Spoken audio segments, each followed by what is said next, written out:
केजरीवाल को लेकर आ रही है अब तक की सबसे बड़ी खबर। क्या हरियाणा महाराष्ट्र के मुकाबले दिल्ली में केजरीवाल के सामने ज्यादा बड़ी है एंटी इनकम्बेंसी की चुनौती? चलिए चलेंगे जानेंगे खबर को विस्तार से। तब तक आप हमारे चैनल टीसी न्यूज चैनल को लाइक एंड सब्सक्राइब करना ना भूलें।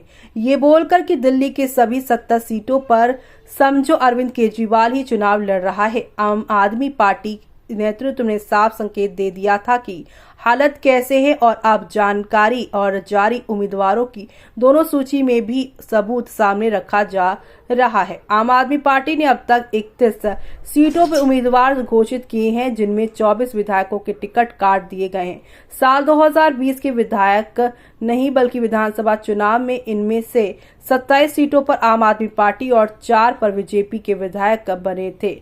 आम आदमी पार्टी ने यहां अपने 3 विधायकों की सीटें भी बदल दी हैं, जिनमें मनीष सिसोदिया भी शामिल है। आम आदमी पार्टी ने मनीष सिसोदिया को इस बार पड़पड़गंज से जंगपुरा शिफ्ट कर दिया है और वैसे ही राखी बिडलान को मंगोलपुरी से मादीपुर, प्रवीण कुमार को जंगपुरा से जनकपुरी के मैदान में भेज दिया गया है। जो सीटें बीजेपी के हिस्से में चली गई थी, उन पर आम आदमी पार्टी ने हारे हुए नेताओं को ही दोबारा उम्मीदवार बनाया है।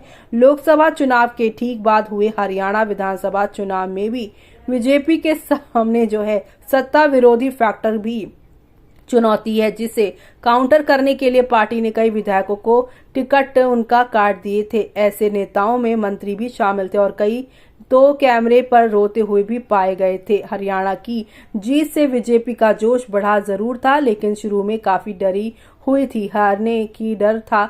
जी हाँ, डरने की वजह भी थी। लोकसभा चुनाव में ना तो बीजेपी ना ही सहयोगी दलों में से किसी का भी प्रदर्शन संतोषजनक था, जिसके लिए बीजेपी को सहयोगी से सीटों की अदला बदली और अन्य उपाय करने पड़े थे। अब वैसी ही मुश्किल अरविंद केजरीवाल के सामने दिल्ली में खड़ी हो गई है। हरियाणा और महाराष्ट्र में बीजेपी के मुकाबले आम आदमी पार्टी की चुनौती ज्यादा बड़ी है, क्योंकि अरविंद केजरीवाल सहित बड़े नेता भ्रष्टाचार के आरोप में जेल जा चुके हैं और इस कारण चुनावी यहां पर तैयारियों के लिए समय में यहां पर काफी कम मिला है। जहां तक दिल्ली में सत्ताधारी पार्टी की बात है, आम आदमी पार्टी के सीनियर नेता भी मानते हैं कि सरकार और विधायकों दोनों के बीच सत्ता विरोधी लहर तो निश्चित रूप से है। अरविंद केजरीवाल ने जेल से आते ही यहाँ पर जो है चीज महसूस की होगी कि जो मौजूदा यहाँ पर विधायक की जगह नए चेहरे उतारने का फैसला कर लिया होगा। बताते हैं कि साल 2020 में आम आदमी पार्टी ने 1 दर्जन से ज्यादा विधानसभा सीटों पर नए चेहरे उतारे थे, लेकिन आने वाले चुनाव में ये नंबर बढ़ सकता है। नए नेताओं को टिकट दिए जाने का मतलब फ्रेश चेहरों से नहीं है। अरविंद केजरीवाल की नजर उन सभी नेताओं पर है जो आम आदमी पार्टी के उम्मीदवारों को कड़ी टक्कर दे चुके हैं। साल 2020 में रनर अप रहे। अब हाल फिलहाल यहाँ पर कांग्रेस और बीजेपी से कई नेता आम आदमी पार्टी में शामिल हुए और अब तक घोषित किए गए उम्मीदवारों में उनका भी यहाँ पर नाम शामिल है। तो वहीं अगर एक रिपोर्ट की माने तो आम आदमी पार्टी की तरफ से सीधे अरविंद केजरीवाल का रिएक्शन आया है। अरविंद केजरीवाल ने कांग्रेस के साथ दिल्ली में चुनाव पूर्व गठबंधन की बातों को पूरी तरह से खारिज कर दिया है। सूत्रों के हवाले से आई खबर की माने तो कांग्रेस और आम आदमी पार्टी के बीच समझौते की बात करीब करीब फाइनल स्थिति में है।